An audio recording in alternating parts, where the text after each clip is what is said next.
الحمد للہ رب العالمین، الصلاۃ والسلام علی سید الانبیاء والمرسلین وعلی آلہ واصحابہ اجمعین، اما بعد، اعوذ باللہ من الشیطان الرجیم، بسم اللہ الرحمن الرحیم۔ بحمد اللہ تعالیٰ کہ خلاق کائنات جل وعلا کے احسان اور کرم سے آج آپ کا سبق شروع ہوگا سورۃ البقرہ شفا کی 33 نمبر آیت شفا سے آگے۔ ملاحظہ کیجیے گا، اعوذ باللہ من الشیطان الرجیم، بسم اللہ الرحمن الرحیم۔ وَإِذْ قُلْنَا لِلْمَلَائِكَةِ اسْجُدُوا لِآدَمَ فَسَجَدُوا إِلَّا إِبْلِيسَ أَبَىٰ وَاسْتَكْبَرَ وَكَانَ مِنَ الْكَافِرِينَ۔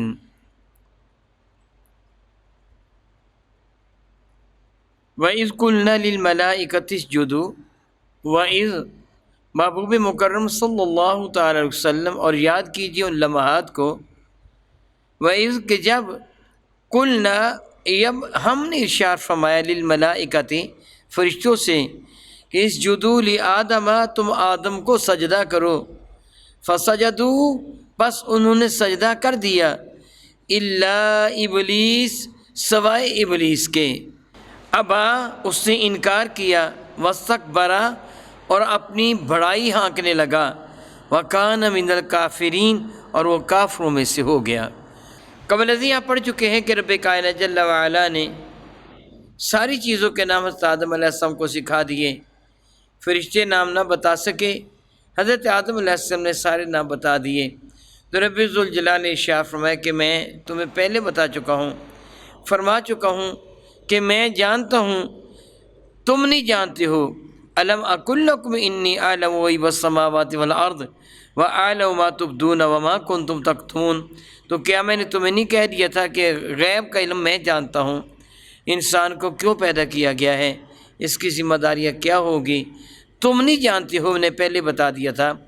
تو اب جب آدم علیہ السلام کی عظمت تمہارے سامنے عیاں ہو گئی کہ تمہیں وہ علم نہیں دیا گیا جو آدم علیہ السلام کو دیا گیا ہے، گویا اب منصب خلافت اللہ تعالیٰ جل وعلا کی نیابت، نائب ہونے کا منصب آدم کو عطا کر دیا گیا ہے۔ اے فرشتوں، اب تم عظمت آدم کے سامنے جھک جاؤ، حضرت آدم کو سجدہ کرو۔ بعض یہ کہتے کہ سجدہ آدم کو نہیں تھا، حضرت آدم مسجود لہو نہیں، مسجود الیہ تھے، یعنی منہ تھا آدم علیہ السلام کی جانب لیکن سجدہ اللہ کو تھا، جس طرح ہمارا منہ ہے حرم کعبہ کی جانب لیکن سجدہ کعبہ کو نہیں بلکہ اللہ کو کرتے ہیں۔ جمہور علماء کرام فرماتے ہیں کہ یہ نظریہ صحیح نہیں ہے۔ اللہ تعالیٰ فرمایا کہ اسجدوا لآدم، الی آدم نے فرمایا، اسجدوا لآدم آدم کو سجدہ کرو، چونکہ حضرت آدم علیہ السلام کی فضیلت ان کے سامنے ظاہر فرمانا تھی، ان کو عزت و عظمت کی بلندی پر پہنچانا تھا، اس لیے اللہ تعالیٰ نے حکم دیا کہ براہ راست فرشتوں آدم کو سجدہ کرو۔ دوسری جگہ ہے کہ اللہ تعالیٰ جل نے یہ فرمایا فَإِذَا سَوَّيْتُهُ وَنَفَخْتُ فِيهِ مِن رُوحِي، جب میں آدم کو صحیح بنا لوں اور اپنی روح اس پہ پھونک دوں، فَقَعُوا لَهُ سَاجِدِينَ، تو تم اس کو سجدہ کرنا، اس کے سامنے سجدہ میں گر جانا۔ یہ تخلیق آدم سے پہلے ہے، یعنی آدم میں روح ابھی نہیں پھونکی گئی، میں فَإِذَا سَوَّيْتُهُ جب اس کو میں بنا لوں، وَنَفَخْتُ فِيهِ مِن رُوحِي اور اس میں اپنی جانب سے روح کو پھونک دوں، پھر تم اس کو سجدہ کرنا۔ گویا حضرت آدم میں روح پھونکنے سے قبل ہی اللہ تعالیٰ نے فرشتوں کو حکم دے دیا تھا کہ جب میں اس میں روح پھونکوں گا تو تم سجدہ کرنا، اور عملی طور پر جب آدم علیہ السلام کی فضیلت فرشتوں کے سامنے ظاہر ہو گئی تو فرمایا تم آدم کو سجدہ کرو، فسجدوا حکم مانتے ہوئے سارے فرشتوں نے سجدہ کر دیا، الا ابلیس مگر جو راندہ بارگاہ تھا اس نے سجدہ نہیں کیا، وہ اکڑا رہا۔ فرشتوں نے سر اٹھا کے دیکھا تو ابلیس کا چہرہ بگڑ چکا تھا، انہوں نے اللہ تعالیٰ کے حضور سجدہ شکر ادا کیا کہ اللہ تعالیٰ تیرا احسان، تیرا کرم ہے کہ تو نے ہم کو سجدہ کی توفیق و ہمت عطا فرما دی۔ ابلیس سے یہاں چند ایک قصور ہوئے، ابا ایک انکار کرنا، واستکبر اور دوسرا اس کا تکبر کرنا، انکار کرنا اور دوسرا تکبر کرنا۔ ابا اس سے انکار کیا، انکار دو باتوں کا کیا، ایک اللہ تعالیٰ کو حکم نہیں مانا اور دوسرا عظمت نبوت کے سامنے سر جھکانے سے انکار کرنا، وہ ڈبل جرم ہو گیا۔ اللہ تعالیٰ نے اسے حکم دیا تھا، اسے چاہیے تھا کہ فوراً حکم کو مان لیتا۔ حضرت آدم علیہ السلام کو اللہ نے فضیلت عطا فرمائی تھی، چاہیے تھا اس فضیلت کو بھی تسلیم کر لیتا اور سجدہ کر لیتا، لیکن اس نے انکار کر دیا۔ ابا واستکبر، اس نے اپنی بڑائی بیان کی۔ کہا کہ انا خیر منہ، میں آدم سے اعلیٰ ہوں کہ میں نے طویل عرصہ تک سجود ہے نیاز تیرے حضور کیے ہیں۔ میں نہیں جانتا، میرا اللہ جانتا ہے، کوئی بات اس کی لاکھوں سال تھی، کروڑوں سال تھی یا اربوں سال کی تھی، مختلف روایات ہیں، حقیقت سے میرا اللہ واقف ہے۔ ایک طویل عرصہ تک عبادت کرنے والا ہوں، اور پھر مجھے تو نے آگ سے بنایا، خلقتنی من النار، مجھے تو نے آگ سے بنایا، اور آگ کی خصوصیت ہے وہ بلندی کی جانب جاتی ہے، اور آدم کو تو نے مٹی سے بنایا، اور مٹی کی عادت ہے وہ پستی کی جانب جاتی ہے، کیونکہ میں اس سے اعلیٰ ہوں، اس لیے منصب خلافت مجھے ملنا چاہیے، میں عرفہ ہوں، میں اس کو سجدہ نہیں کروں گا۔ ابا، اس نے انکار کیا، واستکبر، اور اپنے آپ کو بڑا ثابت کیا، وکان من الکافرین، تو وہ کافروں میں سے ہو گیا، یعنی وہ بدبخت رب کائنات جل وعلا کی رحمت سے محروم ہو گیا، دور ہو گیا۔ وَقُلْنَا، اور اللہ تعالیٰ فرماتا ہے اور ہم نے فرمایا، یا آدم اسکن، اے آدم تم سکونت اختیار کرو، انتا، آپ بھی، وزوجکا، اور آپ کی بیوی بھی۔ کہاں سکونت اختیار کرو؟ مسکن کس جگہ کو بناؤ؟ جنتا، جنت میں سکون اختیار کرو، جنت پہ رہو۔ قبل ازیں آپ سن چکے ہیں کہ اللہ تعالیٰ نے فرشتوں سے فرمایا تھا کہ انی جاعل فی الارض خلیفہ، میں زمین پر نائب بنانے والا ہوں، لیکن آدم علیہ السلام کو تکلیف فرما کہ اللہ تعالیٰ نے زمین پر نہیں بھیجا بلکہ جنت میں بھیج دیا۔ اس کے دو سبب علماء اکرام ارشاد فرماتے ہیں۔ ایک سبب تو یہ تھا کہ اللہ رب العزت جل وعلا نے ان کو پیدا ہوتے ہی مشقت میں نہیں ڈالا، سنت الہیہ کچھ اسی طرح جاری ہے۔ آپ جانتے ہیں کہ جب بچہ پیدا ہوتا ہے تو اللہ تعالیٰ اس کو مشقت میں نہیں ڈالتا کہ اٹھ کما کے کھا، نہیں، بلکہ اس کا رزق اللہ تعالیٰ اس کی ماں کی چھاتیوں میں بھیج دیتا ہے، وہ اپنی ماں کا دودھ پیتے ہیں، اس سے مشقت اٹھانا نہیں پڑتی۔ اللہ رب العزت جل وعلا بے نیاز ہے، دیکھیے اس کو دانت عطا نہیں فرمائے ہوتے، وہ ماں کا دودھ سک کرتا ہے، پیتا ہے ماں کا دودھ، اور پھر آہستہ آہستہ اللہ تعالیٰ اس کو دانت عطا فرما دیتا ہے کہ اب تو کھانا کھانے کے قابل ہو جا۔ پھر وہ بچہ کھانا کھاتا ہے، پھر اللہ تعالیٰ جل وعلا دودھ کے دانت واپس لے لیتا ہے، اور پھر اس کو بڑے دانت عطا فرما دیتا ہے۔ وہ پہلے دانت جو دودھ کے دانت تھے وہ واپس کیوں لیے؟ آپ اچھی طرح جانتے ہیں کہ بچے کا منہ، اس کا جبڑا چھوٹا ہوتا ہے، جب بچپنا ہوتا ہے، میں بھی اور آپ بھی بچے ہی تھے، جب بچپنا ہوتا ہے تو جبڑا چھوٹا ہوتا ہے، اللہ تعالیٰ نے چھوٹے چھوٹے باریک باریک دانت موتیوں جیسے عطا فرما دیے کہ تو ابتدائی طور پر کھانا کھانے کے قابل ہو سکے۔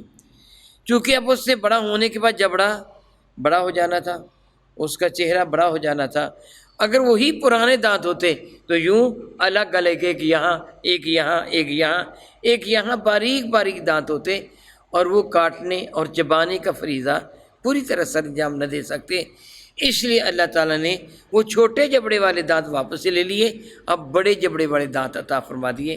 سبحان اللہ، وہ کیسا قادر مطلق ہے، اس سے انسان کو مشقت میں ڈالا۔ آپ جانتے ہیں جانور کا بچہ پیدا ہوتا ہے تو اللہ تعالیٰ جل وعلا اس کو دانہ دن کا، پرندوں کو ان کی ماں کے ذریعے سے، اور ممالیہ جانور، دودھ دینے والے جانوروں کو اللہ تعالیٰ ان کے بچوں کے لیے دودھ عطا فرما دیتا ہے، یعنی پیدا ہوتے ہی مشقت میں نہیں ڈالتا۔ اسی سنت الہیہ کے تحت اللہ تعالیٰ نے آدم علیہ السلام کو جنت میں بھیجا کہ میں تم کو پیدا ہوتے مشقت میں ڈالتا، جاؤ کھاؤ پیو جنت سے، جہاں چاہو رہو، ہاں البتہ شجر ممونہ کے پاس نہ جانا۔ آدم علیہ السلام پہلے انسان تھے، اگر براہ راست ان کو دنیا میں بھیج دیا جاتا تو آدم علیہ السلام کو مکان نہ بنانے آتے۔ مکان کیسے بنائے جاتے ہیں؟ جنت میں آپ نے مکانات کو دیکھا، مکان ایسے ہوتے ہیں، اس طرح بنائے جاتے ہیں مکان، وہ اللہ تعالیٰ کے دست قدرت سے کن کہہ کے اللہ نے ان کو پیدا کر دیا۔ لیکن زمین کے مکان تو انسان نے بنانے تھے، اور یہ بود و باش کے انداز حضرت آدم جنت میں سیکھ آئے تھے، اور حضرت آدم علیہ السلام زمین پر آ کر پھر مکان بنانے تھے، میں تم جنت میں جاؤ اور وہاں سکون اختیار کرو۔ اور دوسرا، اللہ تعالیٰ جل وعلا کو منظور تھا کہ حضرت آدم کی اولاد کو پتہ چل جائے ابلیس سے ان کا صراحتاً دشمن ہے، بھیجن ان کو دنیا میں تھا لیکن ایک پروسیس کے تحت بھیجا گیا تاکہ ایمان والوں کو، مسلمانوں کو، اللہ کو ماننے والوں کو پتہ چل جائے ابلیس ان کا ازلی دشمن ہے۔ اس نے ان کے والدین کو، جس طرح اللہ تعالیٰ فرماتا ہے دیکھو اس نے تمہارے ماں باپ کو جنت سے نکالا اور زمین پر بھیج دیا، وہ تمہارا بھی دشمن ہے، تاکہ ہمیں احساس ہو جائے کہ ابلیس ہمارا دشمن ہے۔ یعنی علماء فرماتے ہیں یہ وجوہات ہیں جن کی بنا پہ اللہ تعالیٰ نے حضرت آدم علیہ السلام کو جنت پہ رکھا۔ پھر وہ رب ہے، تربیت بھی فرمانا تھی۔ فرمایا اے آدم تم جنت پہ جاؤ اور کھاؤ جہاں سے چاہو جو چیز چاہو، لیکن خبردار اس درخت کے قریب نہ جانا۔ یعنی معاذ اللہ جنت میں کوئی حرام شے نہیں ہے، لیکن ایک تربیت ہے، اور وہ تربیت آپ ہر سال کرتے ہیں۔ صبح ساری کھا رہے ہوتے ہیں، بھوک ابھی باقی ہوتی ہے، اچانک اعلان ہو جاتا ہے سحری کا وقت ختم ہو گیا، اور آپ وہیں لقمہ رکھ دیتے ہیں، باقی روٹی نہیں کھاتے، سارا دن وہ روٹی نہیں کھاتے، شام کو وہی روٹی جب افطاری کا ٹائم ہوتا ہے پھر کھا لیتے ہیں۔ اصل بات کیا ہے؟ آپ یہ کہتے ہیں کہ مرضی میری نہیں، مرضی میرے مولا کی ہے۔ جب وہ حکم دے گا میں چیز کھاؤں گا، جب حکم نہیں دے گا، منع کرے گا، میں رک جاؤں گا۔ حضرت آدم کی یہی تربیت کی گئی تھی، ہر چیز کھاؤ، اس درخت کے قریب نہ جانا۔ اور وہ حرام درخت نہیں تھا، بلکہ آدم علیہ السلام کی تربیت کی جا رہی تھی تاکہ آئندہ زندگی گزارنا آسان ہو۔ رب کریم ارشاد فرماتے ہیں وَقُلْنَا يَا آدَمُ اسْكُنْ أَنْتَ وَزَوْجُكَ الْجَنَّةَ، اور ہم نے فرمایا آدم تم اور تیری بیوی جنت میں سکونت اختیار کرو۔ وَكُلَا مِنْهَا رَغَدًا حَيْثُ شِئْتُمَا، وَكُلَا اور کھاؤ منہا اس جنت سے، رغداً جو جی چاہے، حیث شئتما جہاں سے تم چاہو، البتہ ولا تقربا هذه الشجرة اس درخت کے قریب نہ جانا، فتکونا من الظالمین تو تم حد سے تجاوز کرنے والوں میں ہو جاؤ گے، کہ تم معاذ اللہ تعالیٰ نافرمانوں میں ہو جاؤ گے، میرے حکم کی نافرمانی کرو گے اگر تمہیں شجر ممنوعہ کے پاس گئے۔ یہ فرما کر آدم علیہ السلام کو جنت میں بھیج دیا۔ آدم علیہ السلام جنت میں سکونت پذیر ہو گئے، جنت میں ان کی رہائش ہو گئی۔ سیدہ حوا بھی جنت میں تھیں، جنت کے مکانوں میں رہتے تھے، جنت کے پھلوں سے لطف اندوز ہوتے تھے، جنت کی نہروں سے وہ پانی پیتے تھے۔ رب کائنات جل نے طویل عرصہ تک ان کو جنت میں ٹھہرائے رکھا۔ انشاءاللہ تعالیٰ اس کے بعد کیا ہوا انشاءاللہ تعالیٰ آپ آئندہ پڑھیں گے۔ او کما قال اللہ تبارک و تعالی واللہ تعالی اعلم باسرار کتابہ۔